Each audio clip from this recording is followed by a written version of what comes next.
নাম শুনেছেন হযরত আলী রাদিয়াল্লাহু তাআলা, নাম শুনলে আপনারা? তিনি ছিলেন he was the fourth caliph of Islam, ইসলামের চতুর্থ খলিফা।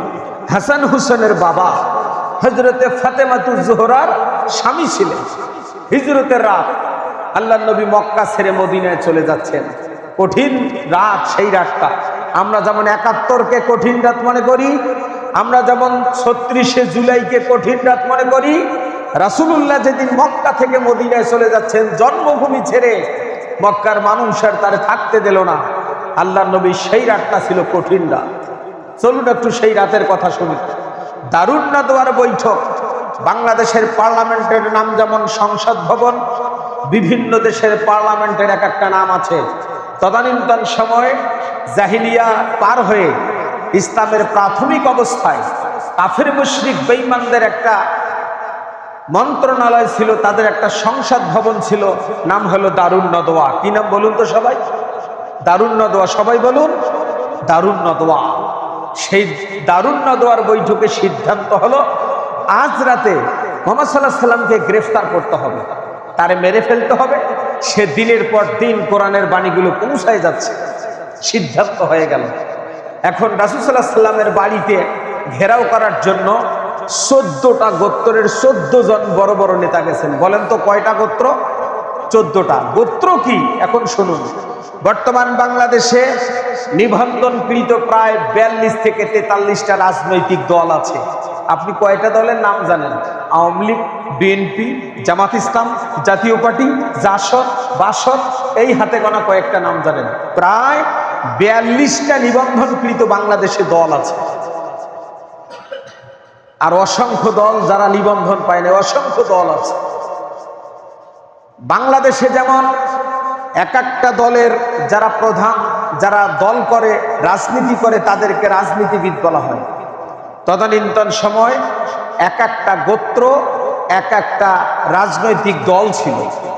14টা দলের 14 জন বড় বড় তেজিয়ান, তেজস্বী, খুব গুরুত্বপূর্ণ পার্সন, 14 দলের 14 জন নেতা মুহাম্মদ সাল্লাল্লাহু আলাইহি সাল্লামকে বাড়িটা, আল্লাহ রাসূলকে অ্যারেস্ট করার জন্য, গ্রেফতার করার জন্য বাড়িটা তারা রাতের বেলা পাহারা দিল।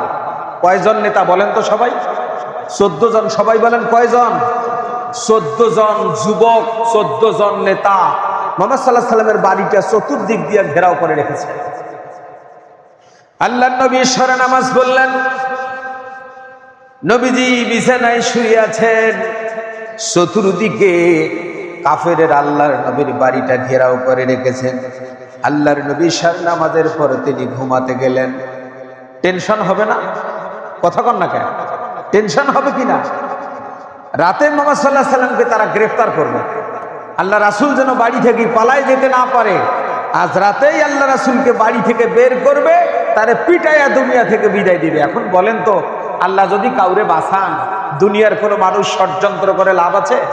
বলেন সবাই, তারে ধরতে পারবে? পারবে। রাত গভীর হয়ে গেল, নবীজি টেনশন করলেন না, কারণ মুমিনদের পাশে দুনিয়ার কোনো মানুষ থাকুক আর নাই থাকুক, কে থাকেন? সবাই বলেন আল্লাহ থাকেন।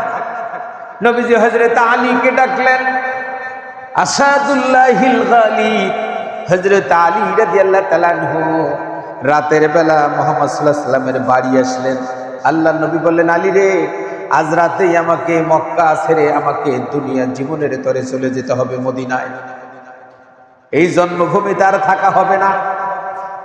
আমি এই জন্য তোমাকে ডাকলাম, আমার চাদর মুড়ি দিয়া আমার বিছানায় তুমি শুয়ে থাকবে, আর রাত গভীর হলে ঘর থেকে বের হয়ে আমি মদিনার দিকে চলে যাব।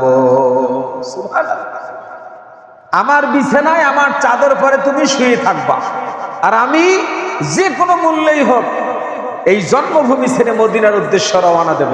আচ্ছা বলেন তো, বর্তমান বাংলাদেশে যতগুলো দল আছে, কোন দলের প্রধান যদি এইরকম বিপদে পড়ে যায়, আর কোন কর্মীকে যদি ডাক দিয়া বলে আমার বাড়িতে তুমি থাকো আর আমি চলে যাই, কোন কর্মী যেতে চাবে? কথা বলেন, চাবে? কারণ নেতারে না পায়া যদি এই কর্মীরে পায়, তারে তো দুনিয়া থেকে বিদায় দেবে, দেবে না? জীবনের বিনিময়ে কেউ যেতে যাবে? দুনিয়ার বলবে যে সব টাকা পয়সা তোরে দেবো, তুই আয়, আমি চলে যাব, কেউ যাবে? যাবে। বন্ধুত্ব করে বলে কান পেতে শোনো। হযরত আলী এই কথা শোনার পরে বললেন, নবীজি, যে আল্লাহ আপনারে বানিয়েছেন আমারে বানিয়েছেন, ওই রবের কসম করে বলছি, আজ রাতে কাফেররা যদি আপনারে না পেয়ে আমারে পায়, আপনার বিছানায় আপনার চাদর মোড়া দিয়া যদি আমারে পায়, আমি নিশ্চিত 100% শিওর তারা আমারে মেরে ফেলবে। মেরে ফেলবে না? ওগো আল্লাহর নবী, জীবন চলে যাক তাতে কোনো যায় আসে যায় না, আমার জীবনের বিনিময়ে বিশ্ব নবী মক্কা ছেড়ে মদিনায় নিরাপদে চলে যাক, এর চেয়ে বড় সান্ত্বনার কিছুই চাই না। যাতা কথা দেখছেন, কি বন্ধুত্ব, কি সম্পর্ক তাদের ছিল। আর বর্তমান সময়ে এমন বন্ধুত্ব, কি বন্ধুত্ব আছে? এমন বন্ধু পাওয়া যাবে? কোনোদিনও পাওয়া যাবে না।